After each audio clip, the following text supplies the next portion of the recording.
नमस्कार। आरएससीईटी परीक्षा की तैयारी के लिए आपके अपने आरएससीईटी गुरुजी यूट्यूब चैनल पर हार्दिक स्वागत है। आज के इस वीडियो में हम आपके लिए एक बार फिर 35 महत्वपूर्ण प्रश्न उत्तर लेकर आए हैं। प्रश्न नंबर 1 है, निम्न में से कौन सा उपकरण इनपुट और आउटपुट दोनों कार्य करने में सक्षम है? यानी इनमें से कौन सा उपकरण है जो इनपुट आउटपुट दोनों कार्य कर सकता है? प्रिंटर, स्कैनर, मोडेम या फिर उपरोक्त सभी? तो इसमें सही उत्तर है सी, मोडेम। मोडेम की फुल फॉर्म होती है मॉड्यूलेटर डीमॉड्यूलेटर। तो मोडेम जो होता है वो जो बाइनरी सिग्नल्स होते हैं उनको डिजिटल सिग्नल में और डिजिटल सिग्नल्स को बाइनरी सिग्नल्स में कन्वर्ट करने का काम करता है। अब कई बार आप प्रिंटर के बारे में भी सोच रहे होंगे, क्योंकि प्रिंटर के ऊपर आपको देखा होगा कि जो आजकल नॉर्मली फोटोकॉपी वाले जो प्रिंटर होते हैं उनमें ऊपर वाला जो ढांचा होता है वो स्कैनर का दे रखा होता है और नीचे वाला जो ढांचा है वो प्रिंटर का होता है। तो वो दोनों कार्य करता है, लेकिन वो फोटोकॉपी मशीन होती है, ठीक है, न कि प्रिंटर होता है। ओनली प्रिंटर का काम केवल प्रिंट करना होता है और ओनली स्कैनर का काम केवल स्कैन करना होता है।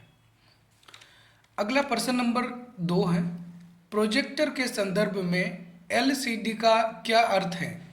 Liquid crystal display, light control device, laser colour display या फिर लेंस कोटेड डायोड? तो सही उत्तर है इसमें ए, लिक्विड क्रिस्टल डिस्प्ले एलसीडी की फुल फॉर्म होती है। तो एलसीडी प्रोजेक्टर जो होते हैं, क्योंकि यहाँ पे प्रोजेक्टर के संदर्भ में पूछा गया है, हालांकि मॉनिटर भी होते हैं, एलसीडी एलईडी मॉनिटर भी होते हैं।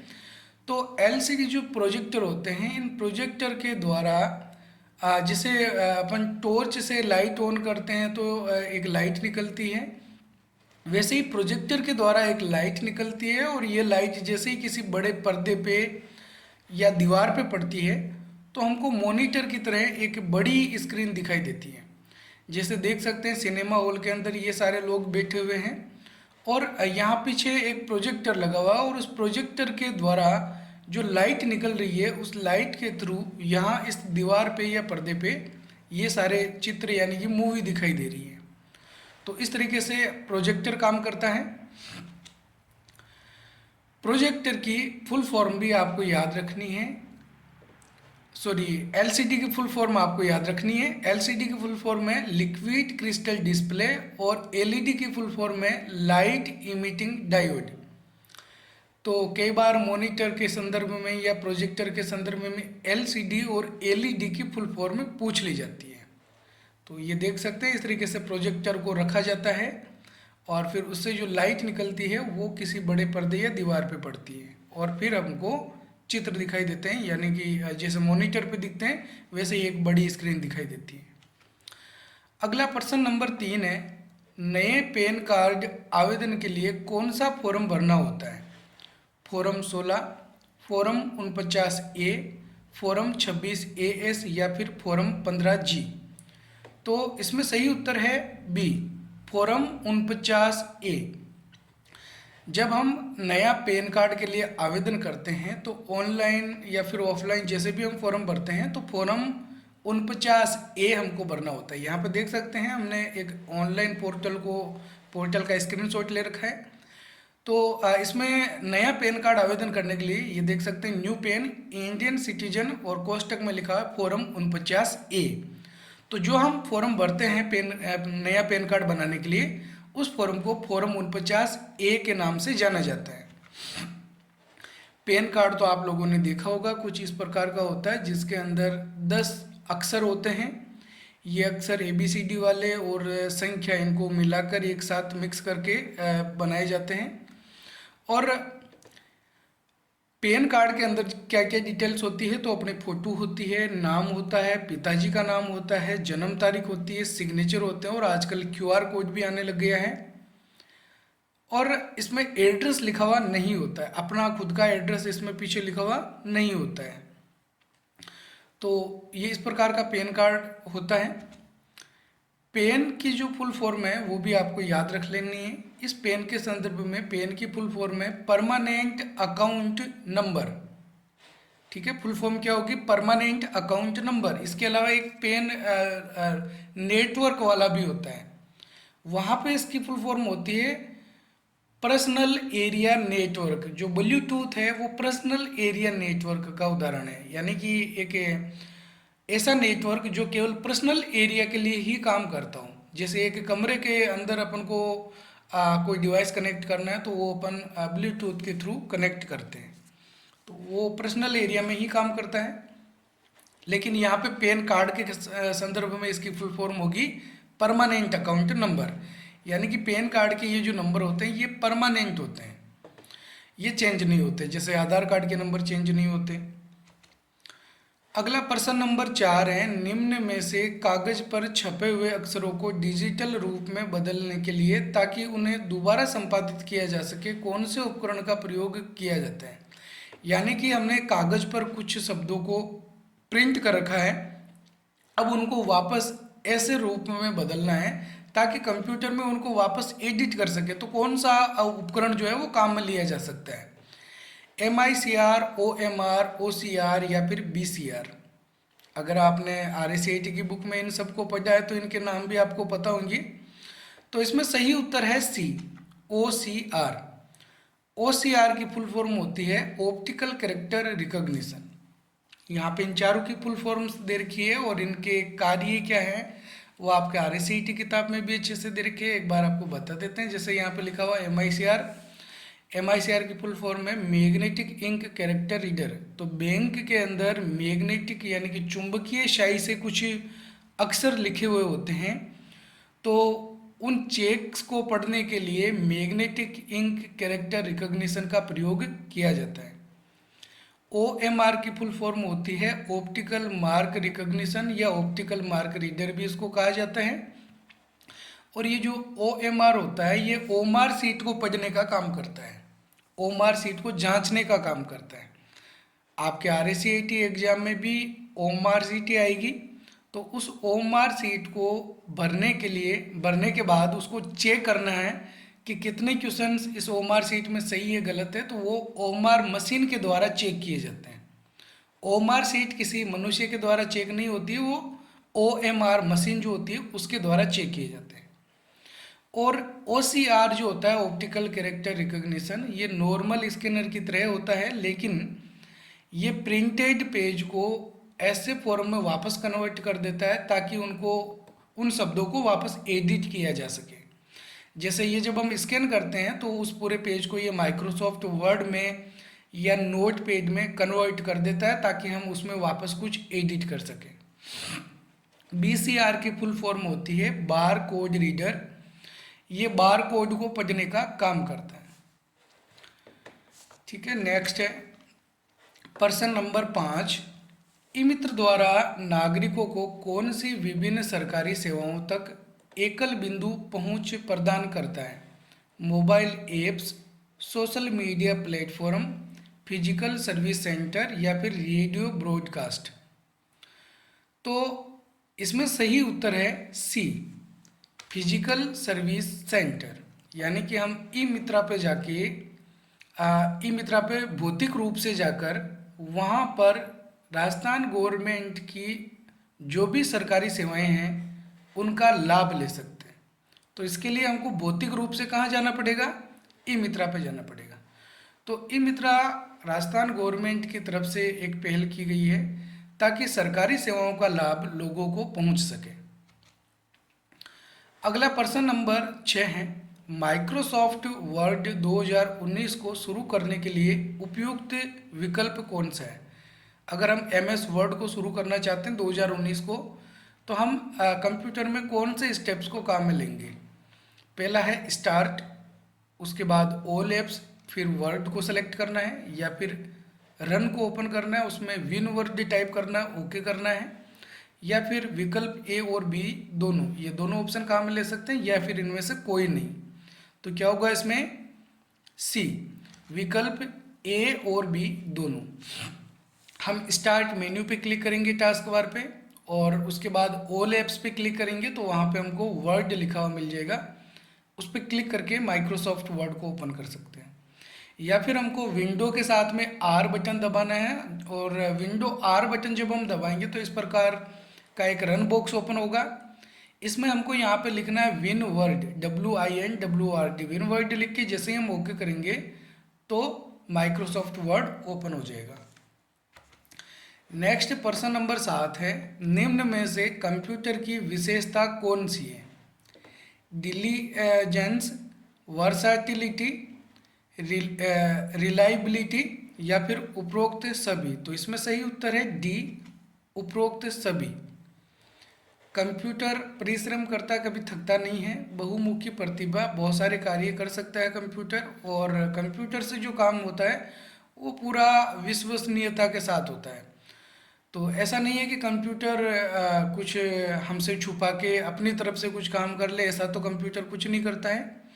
हम कंप्यूटर को जो डेटा देते हैं वो उन्हीं को ही प्रोसेस करके वापस उन इंफॉर्मेशन में बदल के हमको देता है। तो कंप्यूटर अपनी तरफ से कोई काम नहीं करता है। तो ये सारे कार्य कंप्यूटर कर सकता है, ये कंप्यूटर की विशेषताएं हैं। अगला प्रश्न नंबर 8 है, WPS ऑफिस किस प्लेटफॉर्म के लिए उपलब्ध है?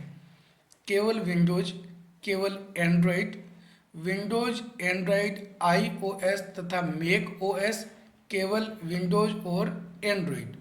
तो इसमें सही उत्तर है सी, विंडोज, एंड्रॉयड, iOS और मैक ओएस, मतलब लगभग इन सब के लिए यूज किया जा सकता है WPS ऑफिस। अब WPS ऑफिस क्या होता है? तो आपने माइक्रोसॉफ्ट ऑफिस नाम सुना होगा, जिसके अंदर माइक्रोसॉफ्ट वर्ड, पावर पॉइंट और माइक्रोसॉफ्ट एक्सेल होते हैं। इसी प्रकार से WPS ऑफिस सॉफ्टवेयर होता है। तो इस WPS ऑफिस के अंदर भी राइटर, प्रेजेंटेशन, स्प्रेडशीट और PDF इस प्रकार के ये सॉफ्टवेयर होते हैं।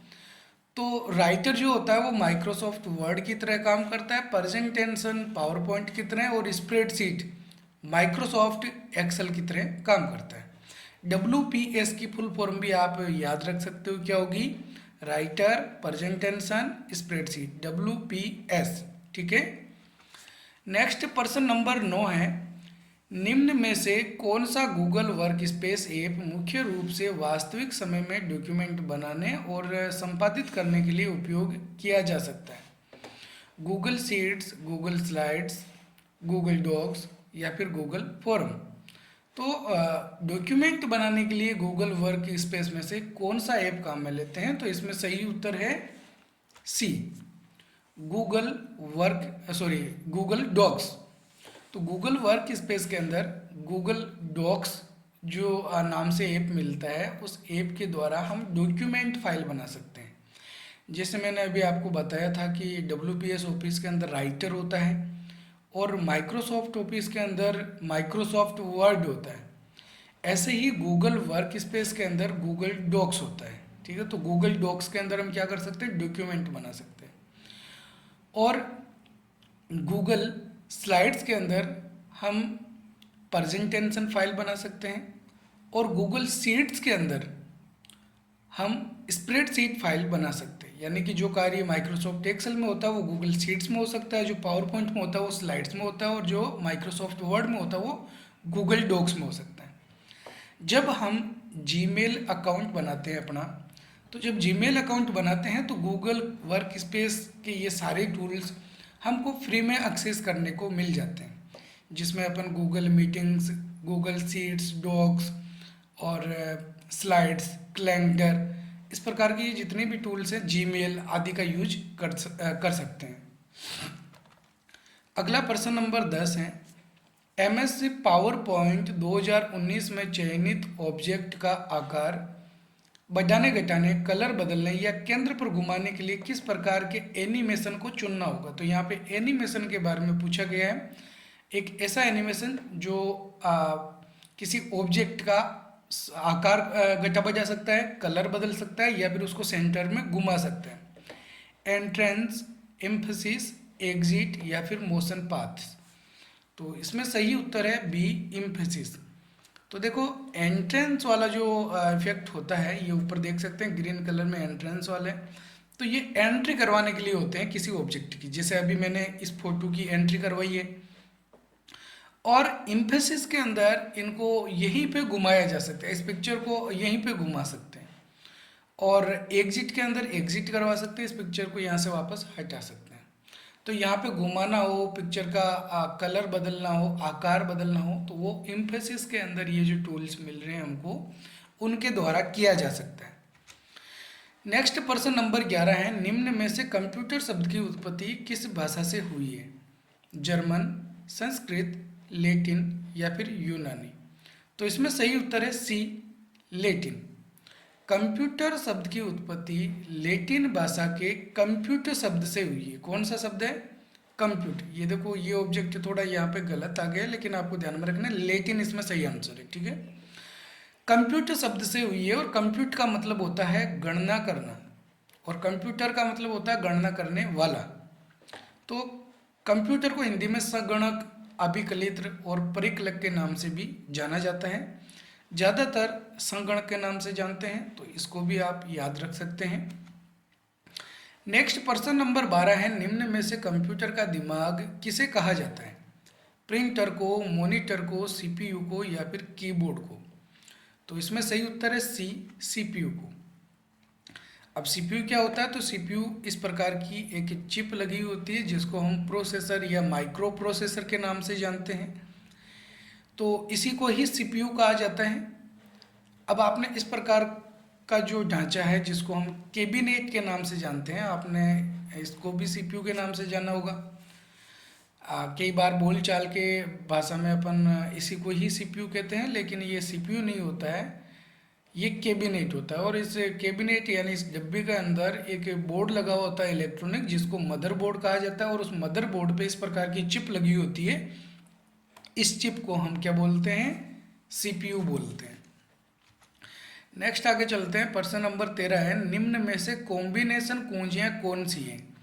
कैप्स लॉक, नम लॉक और scroll lock, Alt, control and shift, F1, F2, F3 से लेकर F12 है, या फिर उपरोक्त सभी? तो इसमें सही उत्तर है बी, एल्ट, कंट्रोल और शिफ्ट। कीबोर्ड में ऐसी कुंजियां जो किसी दूसरी कुंजियों के साथ मिलके काम करती है, उनको हम बोलते हैं कॉम्बिनेशन कीज। तो कॉम्बिनेशन कीज कौन कौन सी है? Alt, control, shift. ये कुंजियां दूसरी कुंजियों के साथ मिलके काम करती हैं। कैप्स लॉक, नम लॉक और स्क्रॉल लॉक, ये तीन कुंजियां ऐसी होती है जो ऑन ऑफ का कार्य करती है, यानी कि एक बार बटन दबाएंगे तो ऑन होगी और दूसरी बार दबाएंगे तो ऑफ होगी। तो जो कुंजियां ऑन ऑफ की तरह काम करती है उनको हम बोलते हैं टॉगल कुंजियां। तो टॉगल कीज की संख्या कीबोर्ड में कितनी है? 3 है। कौन कौन सी? कैप्स लॉक, नम लॉक और स्क्रॉल लॉक। और F1 से लेकर F12 तक ये जो 12 कुंजियां होती है कीबोर्ड के सबसे ऊपरी भाग में मौजूद है, इन कुंजियों को फंक्शन कुंजियां कहते हैं। तो फंक्शन कुंजियों की संख्या कीबोर्ड में कितनी होती है? 12 होती है। नेक्स्ट प्रश्न नंबर 14 है, निम्न में से किस शॉर्टकट का प्रयोग कंप्यूटर में टेक्स्ट को पेज के बीच में रखने के लिए किया जाता है? शब्दों को पेज के बीच में रखना है, तो उसके लिए हम इनमें से कौन सी शॉर्टकट कुंजी का प्रयोग कर सकते हैं? Ctrl+C, Ctrl+E, Ctrl+S या फिर Ctrl+L? तो इसमें सही उत्तर है बी, Ctrl+E। अभी हमने जो ऑप्शन चुन रखा है वो इसमें सबसे फर्स्ट वाला ऑप्शन चुन रखा है। ये देख सकते हैं, ये 4 प्रकार के अलाइनमेंट है। पहला ऑप्शन चुन रखा है लेफ्ट। तो इससे क्या होगा कि हम जो भी टेक्स्ट टाइप करेंगे वो लेफ्ट साइड से एक सीध में रहेंगे।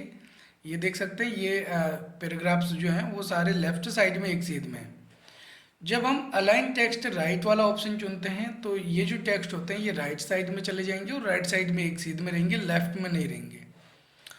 जब हम जस्टिफाई करते हैं तो पैराग्राफ की दाएं और बाएं जो लाइनें होती है वो एक सीध में लिखी जाती है, और जब सेंटर वाला ऑप्शन चुनते हैं तो ये सेंटर में आ जाते हैं।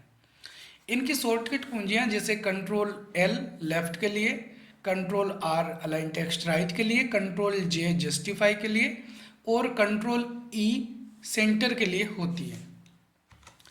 अगला प्रश्न नंबर 15 है, आधार कार्ड में एड्रेस कैसे अपडेट कर सकते हैं? आधार वेबसाइट के माध्यम से आधार नामांकन केंद्र पर जाकर उपरोक्त दोनों विकल्प के द्वारा या फिर आधार में एड्रेस अपडेट नहीं कर सकते हैं। तो इसमें क्या होगा सही आंसर? सी। उपरोक्त विकल्प उपरोक्त दोनों विकल्प के द्वारा, यानी आधार कार्ड की वेबसाइट पर जाकर भी हम आधार कार्ड में एड्रेस चेंज कर सकते हैं और आधार सेंटर पे जाकर भी चेंज कर सकते हैं। इस प्रकार का आधार कार्ड होता है, सबका ही बना हुआ है और आप लोग जानते हैं इसके बारे में। और आधार कार्ड में कितने अंक होते हैं, कई बार ये क्वेश्चन पूछ लिया जाता है। तो आधार कार्ड में कितने डिजिट होते हैं? 12 डिजिट होते हैं, ये चीज़ भी आपको याद रखनी है। अगला प्रश्न नंबर 16 है, निम्न में से कौन से सोशल नेटवर्किंग साइट को व्यावसायिक नेटवर्किंग और नौकरी सर्च करने के लिए जाना जाता है? इंस्टाग्राम, लिंक्डइन, फेसबुक या फिर स्नैपचैट? तो इसमें सही उत्तर है बी, लिंक्डइन। तो लिंक्डइन एक सोशल नेटवर्किंग वेबसाइट है, लेकिन ये प्रोफेशनल लोगों के द्वारा ज़्यादातर यूज की जाती है। अगला प्रश्न नंबर 17 है, यात्रा के संदर्भ में पीएनआर का क्या उद्देश्य है? निजी पहचान, राष्ट्रीयता का प्रमाण, आरक्षण, ट्रैकिंग और स्थिति या फिर प्लेटफॉर्म नंबर संदर्भ? तो इसमें सही उत्तर है सी, आरक्षण, ट्रैकिंग और स्थिति। तो जब हम रेलवे टिकट बुक करते हैं तो इस प्रकार का जो टिकट मिलता है उसके अंदर हमको 10 डिजिट के पीएनआर नंबर मिलते हैं। पीएनआर की फुल फॉर्म होती है पैसेंजर नेम रिकॉर्ड। कई बार ये क्वेश्चन भी एग्जाम में पूछा जाता है, पीएनआर की फुल फॉर्म क्या होती है? Passenger name record. ठीक है, तो ये जो पीएनआर नंबर हम इंडियन रेलवे की वेबसाइट पे लगाते हैं तो हमको पता चल जाता है कि ये टिकट जो है वो बुकिंग हुआ है या नहीं हुआ है, या फिर कौन सी ट्रेन है, कौन सी सीट है, तो वो सारी जानकारी जो है वो मिल जाती है। बुकिंग हो गया या फिर कैंसिल हो गया, तो वो सारी स्थिति जो है वो हम पीएनआर नंबर लगा के वेबसाइट के थ्रू चेक कर सकते हैं। अगला प्रश्न नंबर 18, निम्न में से माइक्रोसॉफ्ट टीम्स का मुख्यतः किस लिए उपयोग किया जाता है? Video gaming, project management, graphic designing या फिर टीम कोलेबोरेशन तथा कम्युनिकेशन? तो क्या सही आंसर होगा इसमें? डी, टीम कोलेबोरेशन तथा कम्युनिकेशन। हमको कम्युनिकेशन करने के लिए माइक्रोसॉफ्ट टीम्स का प्रयोग किया जाता है।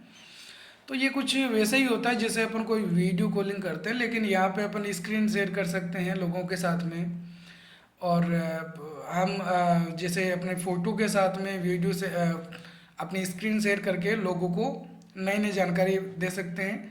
तो जैसे अपन ऑफिस में बैठ के मीटिंग करते हैं, कुछ इसी प्रकार से यहाँ पे ऑनलाइन मीटिंग करने के लिए माइक्रोसॉफ्ट टीम्स का प्रयोग कर सकते हैं। इसके अलावा जो जूम ऐप होता है, कोरोना काल में यूज किया होगा ज़्यादातर। नेक्स्ट प्रश्न नंबर 19 है, कंप्यूटर ऑन होते समय ऑपरेटिंग सिस्टम की लोडिंग क्या कहलाती है? फॉर्मेटिंग, बूटिंग, डिबगिंग या फिर कंपाइलिंग? तो इसमें सही उत्तर है बी, बूटिंग। जब हमारा कंप्यूटर ऑन होता है तो उसमें ऑपरेटिंग सिस्टम लोड होता है, तो ऑपरेटिंग सिस्टम लोड होने की वो जो प्रोसेस होती है उस प्रोसेस को हम बोलते हैं बूटिंग प्रोसेस। और बूटिंग प्रोसेस कंप्लीट होने के बाद कंप्यूटर ऑन हो जाता है, यानी कि उसमें सही से ऑपरेटिंग सिस्टम वर्क करने लग जाता है। प्रश्न नंबर 20 है, निम्न में से कौन सी ऑप्टिकल डिस्क में डेटा को बार बार मिटाकर दोबारा लिखा जा सकता है? CDR, CDRW, DVD रोम या फिर ऑल ऑफ द अबव? तो इसमें सही उत्तर है बी, CDR। अब देखो CD की फुल फॉर्म होती है कॉम्पैक्ट डिस्क, और R लिखा है तो इसका मतलब है रिकॉर्डेबल। इसको वर्म के नाम से भी जाना जाता है, यानी कि राइट वंस रीड मनी, यानी कि इसमें एक बार हम राइट कर सकते हैं किसी डेटा को और बार बार उसको रीड किया जा सकता है। अगर CDRW लिखा हुआ है तो CD का तो मतलब हो गया कॉम्पैक्ट डिस्क, RW का मतलब है री राइटेबल। तो ये जैसे अपन पेन ड्राइव काम में लेते हैं तो पेन ड्राइव को वापस डिलीट करते हैं, पेन ड्राइव की डेटा को, और वापस उसमें कोई नया डेटा कॉपी कर सकते हैं। पेन ड्राइव, मेमोरी, मोबाइल में ऐसे ही करते हैं। तो ठीक उसी प्रकार से ये जो CD या DVD होती है, RW जिस पे लिखा हुआ है, उसको हम री राइट कर सकते हैं। नेक्स्ट है DVD ROM, digital versatile disc, read only memory. ROM का मतलब क्या है? Read only memory. तो इसके अंदर डेटा को हम केवल रीड कर सकते हैं, डेटा को केवल पढ़ा जा सकता है, उसमें कुछ लिख नहीं सकते। ठीक है, तो ये आर और R W C D DVD के रूप में भी हो सकता है, ब्लूरे डिस्क के रूप में भी होता है। तो सी डी डीवीडी का एक नया रूप ब्लूरे डिस्क है। हालांकि अभी इतने ज़्यादा प्रचलन में ये नहीं है, क्योंकि पुराने ज़माने में सी डी डीवीडी का यूज़ किया जाता था। आजकल इनका यूज लगभग प्रचलन इनका बंद हो गया है। ठीक है, लेकिन फिर भी कई जगहों पे डेटा को स्थानांतरित करने के लिए, भेजने के लिए इस प्रकार से सी डी डीवीडी या ब्लूरे डिस्क का आज भी प्रयोग किया जाता है, लिमिटेड रूप में। अगला प्रश्न नंबर 21 है, एक्सेल में अक्सर उपयोग किए जाने वाले टूल्स जैसे save, open, undo, redo, print आदि जिन्हें सिंगल क्लिक से प्रयोग कर सके, कौन सी पट्टी में मौजूद होते हैं? एक बार क्लिक करने पे ये सारे यूज हो सकें, ये सारे टूल्स कौन सी पट्टी में दे रखे होते हैं? Status bar, task bar, quick access tool bar या फिर फॉर्मूला बार। तो इसमें सही उत्तर है C, quick access tool bar. Title bar के सबसे ऊपर वाली ये जो टाइटल बार में ये जो लेफ्ट साइड वाली पट्टी होती है, इस पट्टी को हम बोलते हैं क्विक एक्सेस टूल बार। इस क्विक एक्सेस टूल बार को हम टाइटल बार के साथ में यूज कर सकते हैं या फिर इन रिबन्स के नीचे भी ला सकते हैं। तो इसके अंदर फाइल को सेव करना, ओपन, अनडू, रीडू, प्रिंट इस प्रकार के टूल्स दे रखे होते हैं। इसके अलावा यहाँ पर हमारे पास में स्टैंडर्ड टूल बार में जितने भी टूल्स मौजूद होते हैं, इनमें से किसी भी टूल को यहाँ पे ऐड किया जा सकता है आवश्यकता अनुसार, और उसको वापस हटा भी सकते हैं। ठीक है, तो ये जो पट्टी होती है वो क्विक एक्सेस टूल बार कहलाती है। और क्विक एक्सेस टूल बार कहाँ पे होती है? ये ज़्यादातर टाइटल बार के लेफ्ट साइड में मौजूद होती है। अगला प्रश्न नंबर 22 है, निम्न में से ई कॉमर्स का लाभ कौन सा है? उत्पादक की श्रृंखला और समय की बचत, पैसे की बचत और सामान लौटाना, भुगतान के कई विकल्प या फिर उपरोक्त सभी। तो इसमें सही उत्तर है डी, उपरोक्त सभी। जब हम ई कॉमर्स यानी कि ऑनलाइन कुछ खरीदारी करते हैं तो ये सारे लाभ हमको मिलते हैं। प्रश्न नंबर 23 है, कंप्यूटर से यूएसबी फ्लैश ड्राइव को सुरक्षित रूप से हटाने की प्रक्रिया को क्या कहा जाता है? अनप्लगिंग, ट्रैकिंग, डिटेचिंग या फिर इजेक्टिंग। तो इसमें सही उत्तर है डी, इजेक्टिंग। जब हम कोई पेन ड्राइव या यूएसबी फ्लैश ड्राइव यानी कि पेन ड्राइव या मेमोरी कार्ड जो अपन लगाते हैं, उसको अगर वापस हटाना चाहते हैं तो उसके लिए हम उस पेन ड्राइव पे राइट क्लिक करते हैं और इजेक्ट वाला ऑप्शन चुनते हैं, उसके बाद हटा सकते हैं। वैसे नॉर्मली हम डायरेक्टिव निकाल लेते हैं, लेकिन तरीका ये होता है सही जो है। यूएसबी की फुल फॉर्म आपको याद रखनी है, यूनिवर्सल सीरियल बस। यूएसबी की फुल फॉर्म यूनिवर्सल सीरियल बस। अगला प्रश्न नंबर 24 है, कंप्यूटर से जुड़े प्रिंटर का प्राथमिक कार्य क्या होता है? स्कैनिंग, प्रिंटिंग, कॉपिंग या फिर फैक्सिंग। तो इसमें सही उत्तर है बी, प्रिंटिंग। प्रिंटर का काम प्रिंट करना होता है, तो ये प्रिंट करके यानी कि जो खाली पेज होता है उस पर कुछ छाप कर, जो हम कंप्यूटर से कमांड देते हैं उसको छाप कर ये दे देता है। अगला प्रश्न नंबर 25 है, विंडोज 11 में कंप्यूटर को शटडाउन करने के लिए निम्न में से कौन सा बटन चुनना होगा? Power button, file menu, control button या फिर एंटर बटन। तो इसमें सही उत्तर है ए, पावर बटन। हम स्टार्ट मेन्यू पे क्लिक करके स्टार्ट मेन्यू को ओपन करते हैं, उसके बाद जैसे इस गोल वाले पावर बटन पे क्लिक करते हैं तो हमको शटडाउन वाला ऑप्शन चुनना होता है, कंप्यूटर को शटडाउन करने यानी कि बंद करने के लिए। प्रश्न नंबर 26 है, निम्न में से सिस्टम सॉफ्टवेयर का प्रकार कौन सा है? Web browser, Windows 11, word processor या फिर विंडोज मीडिया प्लेयर। तो इसमें सही उत्तर है बी, विंडोज 11। विंडोज 11 एक ऑपरेटिंग सिस्टम है और ऑपरेटिंग सिस्टम सिस्टम सॉफ्टवेयर का भाग होता है। अगला प्रश्न नंबर 27 है, अनचाहे व्यावसायिक प्राप्त ईमेल को क्या कहा जाता है? स्पाईवेयर, मेलवेयर, स्पैम या फिर वायरस। तो इसमें सही उत्तर है सी, स्पैम। स्पैम ऐसे मेल को कहा जाता है जिनको हम प्राप्त करना नहीं चाहते हो। अगर कोई व्यक्ति हमको बार बार ईमेल भेज रहा है, कोई कंपनी के बार बार ईमेल आ रहे हैं, तो उन ईमेल को हम एक बार स्पैम के रूप में नोटिस कर देते हैं।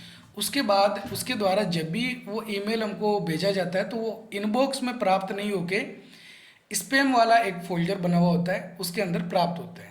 तो ऐसे मैसेज जिनको हम प्राप्त करना नहीं चाहते हैं उसको स्पैम के रूप में नोटिस कर देते हैं। कई बार अपने आप ही स्पैम के रूप में हमारे जो भी ईमेल प्रोवाइडर होते हैं उनके थ्रू उसको स्कैन करके अपने आप ही स्पैम के फोल्डर के अंदर रख दिया जाता है। प्रश्न नंबर 28 है, गूगल वर्क स्पेस में जीमेल का मुख्यतः क्या कार्य होता है? Video conferencing, email communication, document creation या फिर फाइल स्टोरेज। तो इसमें सही उत्तर है बी, ईमेल कम्युनिकेशन। जीमेल का प्रयोग हम ईमेल कम्युनिकेशन करने के लिए ही करते हैं। प्रश्न नंबर 29 है, निम्न में से साइबर सुरक्षा के संदर्भ में फिशिंग क्या है? एक प्रकार का मेलवेयर, किसी सिस्टम तक अनधिकृत पहुंच, संवेदनशील जानकारी शेयर करने के लिए व्यक्तियों को ठगने का प्रयास, या फिर रैनसम के लिए फाइलों का इनक्रिप्शन। तो इसमें सही उत्तर है सी, संवेदनशील जानकारी शेयर करने के लिए व्यक्तियों को ठगने का प्रयास। ये इस प्रकार की जानकारी अगर हमसे जैसे बैंकिंग के नंबर, ओटीपी या फिर बैंक से संबंधित अपन से कुछ डिटेल या कोई ऐसी जानकारी जो हमसे पूछी जाती है, तो इस प्रकार की जो साइबर अटैक होता है उसको हम बोलते हैं फिशिंग। फिशिंग के अंदर जो हैकर्स होता है वो हमसे हमारी डिटेल्स मांगता है और जब हम डिटेल्स देते हैं तब हमारे साथ में साइबर क्राइम यानी कि फ्रॉड होता है। प्रश्न नंबर 30 है, निम्न में से सभी आधुनिक कंप्यूटर किस पर कार्य करते हैं? फील्ड, वर्ड, इंफॉर्मेशन या फिर डेटा। तो इसमें सही उत्तर है डी, डेटा। कंप्यूटर डेटा पर कार्य करते हैं और डेटा को प्रोसेस करने के बाद में उस डेटा को इंफॉर्मेशन कहा जाता है। ठीक है, डेटा जब प्रोसेस हो जाता है तो वो इंफॉर्मेशन कहलाता है। कंप्यूटर द्वारा प्रोसेस करने योग्य उपलब्ध सभी प्रकार की सामग्री को डेटा कहा जाता है। डेटा के अंदर text, image, photo, audio, video आदि हो सकते हैं। प्रश्न नंबर 31 है, एमएस वर्ड 2019 में किसी पैराग्राफ का पहला अक्षर आकार में कुछ लाइनों में बड़ा लिखने के लिए कौन सा टूल प्रयोग करते हैं? Grow font size, shrink font size, smart art या फिर ड्रॉप कैप। तो इसमें सही उत्तर है D, drop cap. Insert tab के अंदर हमको यहाँ पर एक ड्रॉप कैप का ऑप्शन मिलता है, जिसके द्वारा जब ड्रॉप कैप वाला ऑप्शन चुनते हैं तो जैसे इस प्रकार देख सकते हैं, ये जो वी है वो 3 लाइनों में ड्रॉपेड हो रहा है। ठीक है, 3 लाइनों जितना आकार इसका बड़ा हो गया अपना आप ही जब हम ड्रॉप कैप वाला ऑप्शन चुनते हैं। तो आगे हम मोर ऑप्शंस के अंदर जाकर 3, 4, 5 जितनी लाइनों में इसको ड्रॉप करवाना चाहें करवा सकते हैं। प्रश्न नंबर 32 है, WYSI WYG का पूरा नाम क्या है? What you see is what you go, what you see is what you get, what you start is what you get, what you show is what you go। सही उत्तर है इसमें B, what you see is what you go। तो ये इस प्रक्रिया को कहा जाता है कि मॉनिटर पे जैसा हमको दिखाई देता है, जब हम उसका प्रिंट निकालते हैं तो वो सेम टू सेम वैसा ही प्रिंट निकलता है। जैसा हम देख रहे हैं मॉनिटर पे स्क्रीन पर वैसा ही हम प्राप्त करते हैं। ठीक है, सेम टू सेम वैसा ही प्रिंट होके हमको प्राप्त हो जाता है। तो what you see is what you get, जैसा दिखता है वैसा ही हमको प्राप्त होता है। अगला प्रश्न नंबर 33 है, एमएस वर्ड में कंट्रोल प्लस रिटर्न शॉर्टकट का प्रयोग किस लिए किया जाता है? कॉपी पेस्ट करने के लिए, कट पेस्ट करने के लिए, पेज ब्रेक लगाने के लिए या फिर पेज को डिलीट करने के लिए। तो इसमें सही उत्तर है सी, पेज ब्रेक लगाने के लिए।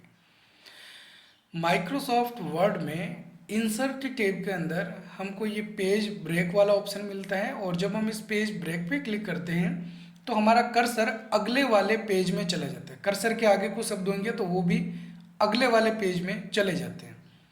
तो इसकी शॉर्टकट कुंजी होती है कंट्रोल प्लस रिटर्न। रिटर्न कौन सी कुंजी होती है? एंटर कुंजी होती है। यानी कि कंट्रोल प्लस एंटर या एंटर को रिटर्न बोलते हैं।